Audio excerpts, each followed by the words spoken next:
And we begin tonight at 11 with an alarming discovery related to the discharge into Ishua Creek by Great Lakes Cheese. Good evening. I'm Scott Levin. Mary Alice is off tonight.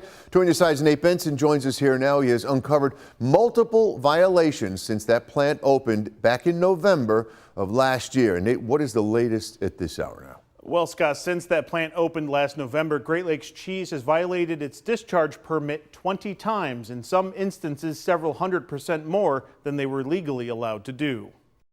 According to records maintained by the EPA, Great Lakes Cheese has 20 violations of its discharge permit since opening in November 2024. Even though the violations happened on 9 different days between November 30th, 2024 and July 31st of this year, each pollutant identified in a discharge and over the permitted allotment is considered an individual violation.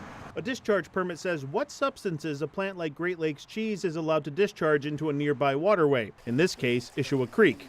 Those permits also limit how much can be discharged. In the case of Great Lakes Cheese, the Franklinville facility was permitted to discharge nearly 550,000 pounds of dissolved solids into Ishua Creek in 2024. However, the company discharged more than 2.6 million pounds, 5 times what the permit allowed. Discharges of residual chlorine were permitted for 7.5 pounds, but in 2024 the company discharged 193 pounds, 26 times over the limit. And as for dissolved solids like sodium, calcium, and chlorides, the company was permitted to discharge 3.6 million for all of 2025. But again, as of July 31st, Great Lakes Cheese discharged 6.6 million pounds. And there are several instances where individual discharges of certain pollutants were several 100% over their allowed limits.